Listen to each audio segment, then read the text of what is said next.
Hello friends, welcome to my YouTube channel smart classes. तो चलिए आज की वर्कशीट देखते हैं। तो फ्रेंड्स, वर्कशीट देखने से पहले अगर आपने मेरे चैनल को सब्सक्राइब नहीं किया तो सब्सक्राइब कर लीजिए। इससे आपको मेरी वर्कशीट की वीडियोस मिलती रहेंगी। और फ्रेंड्स, प्लीज इस वीडियो को लाइक एंड शेयर। तो चलिए आज की वर्कशीट देखते हैं। आज की वर्कशीट आपकी directorate of education JNU of Delhi की तरफ से आई है। वर्कशीट 54 है और आपको यहाँ पे अपना क्लास का नाम लिखना है आपको अपना यहाँ पे क्लास लिखना है और अपना नाम लिखना है, अपने टीचर का नाम लिखना है। यहाँ पे डेट पहले से ही दिया हुआ है।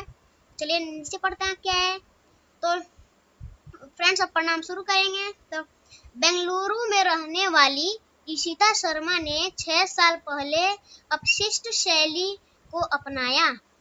तो आगे पढ़ते हैं क्या है। उन्होंने गणेश मूर्ति विसर्जन से होने वाले जल प्रदूषण के बारे में जाना। तो ये बेंगलुरु में ये इशिता शर्मा ने 6 साल पहले अपशिष्ट शैली को अपनाया। तो अपशिष्ट मतलब वो क्या बोलते हैं, जैसे कि अपशिष्ट अपशिष्ट मतलब केमिकल होता है। तो उसको मतलब नहीं करने को अपनाया। और जो गणेश विसर्जन होता है ना, गणेश जी की मूर्ति की विसर्जन होती है, वो बहुत केमिकल से बनी होती है, जो पूरे नदी को गंदा कर देती है, पूरे नदी को प्रदूषित कर देती है। तो चलिए आगे पढ़ते हैं। यह मूर्तियां प्लास्टर ऑफ पेरिस यानी रासायनिक पदार्थ जिसका अपघटन होने में लगभग 1 महीना लगता है। तो मतलब यहाँ पे बताया हुआ है आपको कि यह मूर्तियां प्लास्टर ऑफ पेरिस से बनती हैं। यह एक रासायनिक पदार्थ है जिसको डिस्ट्रॉय यानी खत्म होने में लगभग 1 महीना लग जाता है। तो आगे पढ़ते हैं क्या है। मूर्तियों के साथ श्रद्धालुओं ने पूजा सामग्री भी नदियों में डाली। तो जब वो हम मूर्ति विसर्जन करते हैं तो जो हम पूजा का जो सामान होता है उसको भी हम साथ में ही डाल देते हैं नदियों में। तो वो उससे और पोल्यूटेड हो जाता है हमारा नदी। तो आगे पढ़ते हैं। इस साल लॉकडाउन से त्योहार मनाने के तरीकों में बदलाव आया है। तो फ्रेंड्स, जैसे कि आपको पता होगा, कोरोना वायरस के चलते आजकल लॉकडाउन है।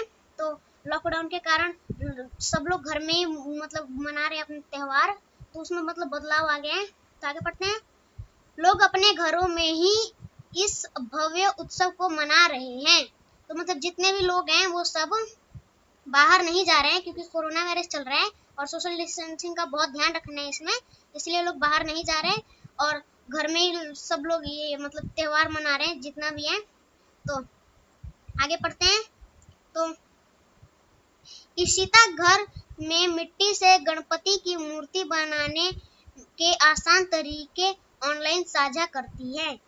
तो जैसे कि फ्रेंड्स, यहाँ पे ऑनलाइन जैसे कि यूट्यूब या फिर हो गया आपका गूगल, मतलब इन सब पे वो वीडियो बना के डालती है आशा, वो गणपति की मूर्तियों को, और ये एकदम नेचुरल तरीके से बनाती हैं। चलिए आगे पढ़ते हैं। इशिता डालती हैं।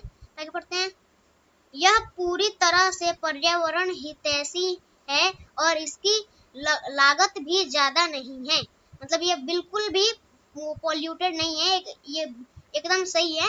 और ये महंगा भी नहीं है क्योंकि ये अपने हाथों से बना होता है। तो बनाते वक्त इसकी बहुत मतलब खुशी भी हमें मिलती है और ये ज्यादा महंगा भी नहीं मिल पाता, हम खुद से बनाते हैं। तो आगे पढ़ते हैं। वह किसी भी प्रकार के रासायनिक पदार्थों से बचने की सलाह देती है। तो किसी भी प्रकार यहाँ पे मतलब जो भी केमिकल है हमें उससे बचना है, वो हमारे लिए हानिकारक है, इसीलिए उससे बचना है। तो मतलब ये उसका सलाह देती है। तो आगे पढ़ते हैं। उनका कहना है कि आप प्रकृति से मिलने वाले रंगों का इस्तेमाल करें या फिर सीधे रसोई में जाकर हल्दी चुकंदर से रस निकालें। तो मतलब यहाँ पे वो कहती हैं कि जितने भी वो रंग आते हैं उनमें केमिकल होता है, मतलब बाहर के जितने भी रंग आते हैं तो हमें वो उसको यूज नहीं करना, हमें प्राकृतिक रंगों का यूज करना है। तो अगर हमें ये घर पे भी मिल सकता है, जैसे हल्दी से हमें येलो रंग मिलता है, चुकंदर से रेड रंग मिलता है, तो मतलब हमें वही रंग यूज करना है प्राकृतिक। हानिकारक हो सकता है वो क्या बोलते हैं, और रासायनिक रंग हानिकारक हो सकता है, इसलिए हमें उसका यूज नहीं करना। तो आगे पढ़ते हैं। लोगों ने मूर्ति बनाने के लिए रचनात्मक तरीके जैसे चॉकलेट, लाल मिट्टी, सब्जियां और अखबार जैसे जैव निम्नकरणीय जो सूक्ष्म जीव द्वारा कार्बन डाइऑक्साइड, जल और मीथेन जैसे सरल पदार्थों में तोड़ दिए जाते हैं पदार्थों का उपयोग करना शुरू कर दिया है। तो फ्रेंड्स, ये आप आगे आप आगे पढ़ेंगे इन सब के बारे में। ये सूक्ष्म जीव मीथेन आप आगे पढ़ेंगे तो आपको अच्छे से समझ में आ जाएगा। ये सब मतलब ये क्या बोलते हैं, जैसे जैव निम्नीकरणीय को ये पूरा डिस्ट्रॉय कर देते हैं जल्दी से, तो हमें हमारे लिए ये सही है जैव निम्नीकरणीय। तो हमें मतलब इसी का यूज करना है हमें प्राकृतिक चीजों का। तो आगे पढ़ते हैं। लोगों ने, अब क्वेश्चन की बारी आई है तो पढ़ते हैं क्वेश्चन क्या है। लोगों ने मूर्ति बनाने के लिए किन पदार्थों का उपयोग करना शुरू कर दिया है? आपको क्या लगता है वह इन वस्तुओं का उपयोग क्यों कर रहे हैं? तो फ्रेंड्स अगर आप ध्यान दें तो हमें इसका आंसर ऊपर ही मिल जाएगा, जैसे कि यहाँ पे आपको ये दिखा रखा है। लोगों ने मूर्ति बनाने के लिए रचनात्मक तरीके जैसे चॉकलेट, लाल मिट्टी, सब्जियां और अखबार जैसे जैविक निम्नीकरणीय, मतलब आपको यहाँ से पूरा है तक लिख देना है, लास्ट तक, एंड तक। तो अब क्वेश्चन नंबर सेकंड देखते हैं। इसमें निम्नलिखित पदार्थों को जैव निम्नीकरणीय और अजैव निम्नीकरणीय में बांटें। तो हमें मतलब ये क्वेश्चन है, तो जैव मतलब होता है जो जल्दी से डिस्ट्रॉय हो जाए, जो जल्दी से खत्म हो जाए, मतलब वो जैव होता है, और जो जल्दी खत्म ना हो वो अजैव होता है। तो जैसे कि इसमें जैव है सब्जियां, अखबार।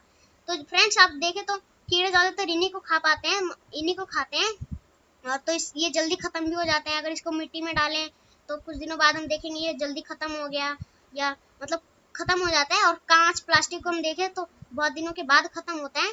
तो मतलब ये जैव होगा। सब्जियां, अखबार, तो हम इसको सही टिक लगा लेंगे इस पे।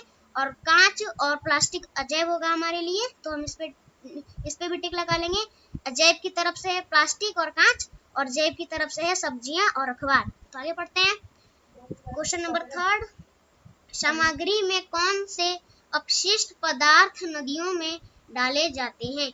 इस कचरे को निपटाने का कोई और तरीका बताइए।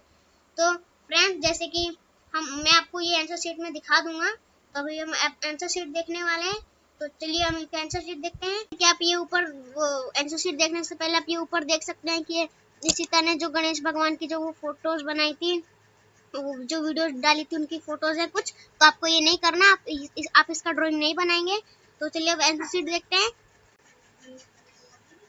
तो फ्रेंड्स मैंने आंसर को 3 भागों में बांट दिया है। तो पहला है दिए गए जो रंग दिए में जो रंग किया गया होता है वह हानिकारक होता है, जिससे नदी प्रदूषित हो जाती है। तो फ्रेंड्स मैं बता दूं ये हानिकारक क्यों होता है, क्योंकि उसका जो रंग होता है उसमें केमिकल मिला होता है, इसलिए वो हानिकारक होता है और उससे नदी प्रदूषित हो जाती है। तो मैंने सेकंड पॉइंट में ये लिखा है, उसके साथ अन्य सामग्री नदी में डालने से नदी प्रदूषित हो जाती है। तो फ्रेंड्स जैसे कि उसमें हम अन्य सामग्री डालते हैं, उसके अलावा तो जैसे अन्य सामग्री हो गया वो अगरबत्ती, तो उसमें मतलब वो केमिकल से बना होता है ना सब, तो उससे पूरी नदी उससे भी प्रदूषित हो जाती है। और फिर जब उसमें हमें क्वेश्चन में ये भी पूछा गया था कि हम इसके अलावा इन्हें और क्या कर सकते हैं इनके साथ, तो मैंने उसका भी आंसर लिखा है। उसका 3 पॉइंट का आंसर है।